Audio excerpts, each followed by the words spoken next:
Hey, we're Silver Snakes and this is Humble Beginnings. Alright.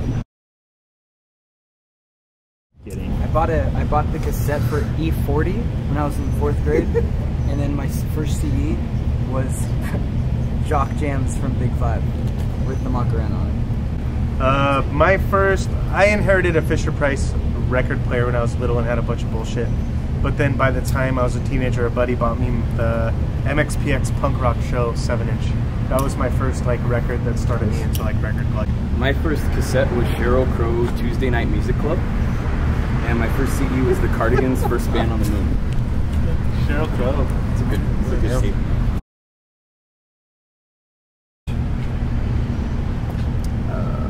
My first concert was the Caffeines with Slick Shoes and Pigeon John at my high school in 1999.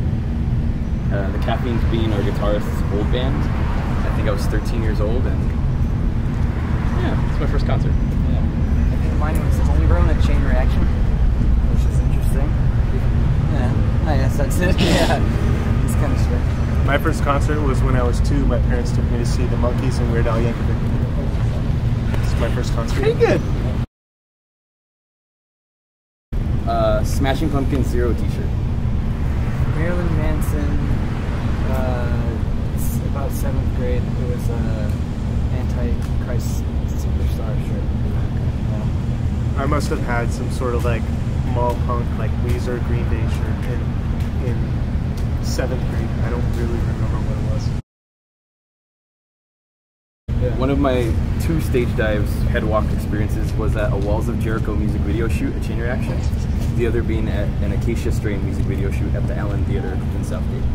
We stage dove on the last tour. Oh, and then we did a tour with the Ocean, and I decided to stage dive after a few brewskis, and hell yeah, I landed straight on the floor. Nobody caught got him. a concussion. Yeah, I think.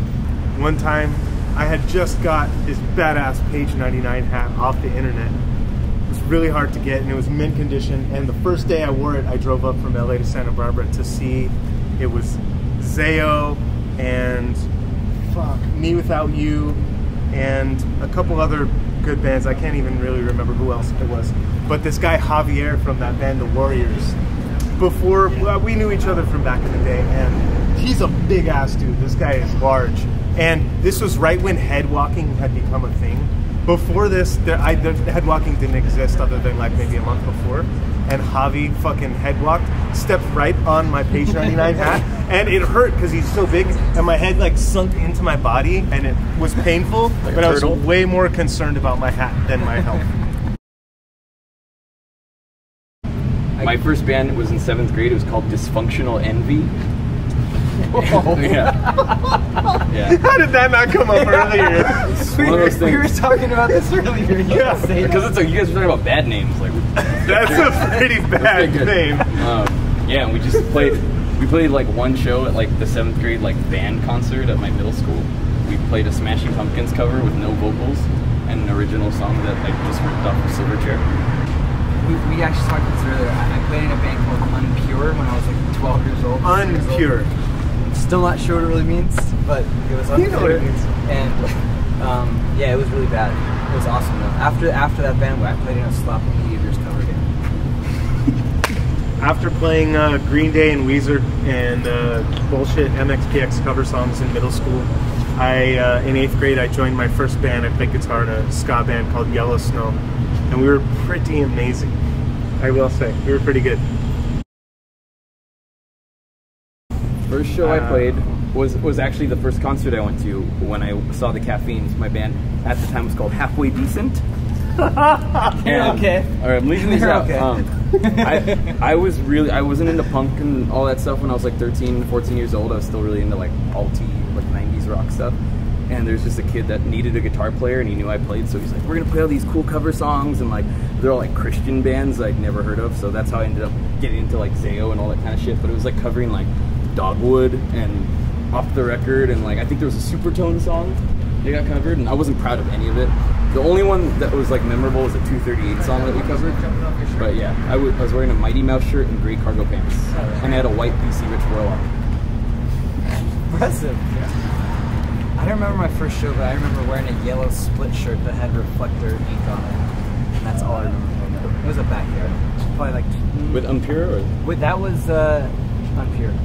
3-piece. My first show technically was probably like a middle school talent show where we covered like, literally covered like punk rock show, or like we did FOD, the last song on Green Day's Dookie, the acoustic song, Fuck Off and Die.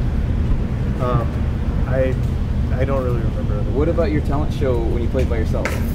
Oh yeah, I did the secret song on Dookie. No, the Rage Against the Machine one. Well, yeah. No, that was a choir picnic. Oh. Okay, so there was a choir pop show where I did the secret song on Dookie. I was alone. I was all by myself, and nobody knew it was about masturbating. But my mom was a choir teacher, and all of her students told her like after the first performance, so she wouldn't let me do the second performance. That's my mom. And then what was one you said? When you did Bulls on Parade. Oh yeah, there was a choir picnic outside where it had like a 112 solid state Fender amp, and I played guitar and one guy played drums. There was no bass, and I rapped and sang, and we covered Bulls on Parade, and I was in 8th grade. You had the wah pedal, right? I had a wah pedal, yeah. That's good. And I had everything dimed on my amp, like everything was turned to 10. So we went to a brewery in Fresno. I don't remember what the brewery was called. And it was god awful. Pretty terrible. The worst brewery I've ever been to in my life. And we go to a lot of breweries across the country, and the worst out of the entire country. And so we're there hanging out, and we're all having a beer, and I just sat down next to this old guy that was like dressed in like a suit, and he was just like hanging out. And so I started talking to him, and I tell him like, oh, we're traveling, and we're in a band. We just got done 3 weeks, and we're almost done. And he's like, oh, this is great. I'm a professor at the university here in Fresno. And I was like, okay, that's pretty cool. Like, he's a good guy. And then I was like joking around, like, hey, so where are all the ladies at, you know? And he was getting real creepy about it. And like telling us, like, if you go down 9th, this is where all the sorority girls are. And I'm like, okay, all right, that's cool. Like, we'll figure that out at some time. And then, and so these guys were like, hey, we're gonna go to the venue. And then I was like, I'm gonna stay with Ray. I just met Ray. He's buying all my drinks, and I'm gonna hang out with him. So I was like, okay, I'll hang out with you, Ray. They leave. We have like 2 or 3 more drinks.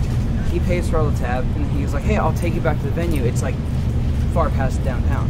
I was like, no problem. I'll go with you in this shitty little truck. He's a professor. He should have a nice car. Shitty little truck. I jump into his truck, and the venue's across the street.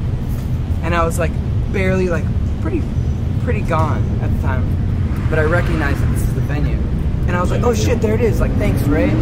Jump out of the truck, and he's like, here's my number. Call me later. I'll come to the show. I was like, yeah, no problem. Everyone had already loaded in, and I played, and I had no idea that I was gonna play. So I'm pretty positive that he drugged me, or was trying to date rape me. These guys said I showed up, and I had no idea I was fucking there. He didn't even play the set. As soon as we finished, he passed out in the middle of the street on top of an amp. Like, and I don't get like that. It was bad. It was definitely really bad. That guy slipped him something. Like, without a doubt. Could you blame him? Come on, look at this guy. Oh, and then the kids that we stayed with goes to the school. Oh yeah. And I was like, oh yeah, like he's a professor, Ray Vasquez. And they were like, I think I know who that is. And then we're like, let's just check it out. No Ray Vasquez. No Ray Vasquez. Real creep. But he's a goddamn saint.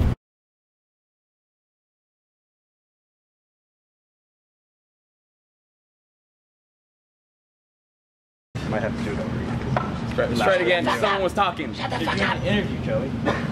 No. Yeah. Here's how we're gonna do this. You're gonna tell Ray Vasquez your story, the Ray Vasquez story, and then we'll match your assessments of the story with fact. I have all the facts. Well, let's hear it.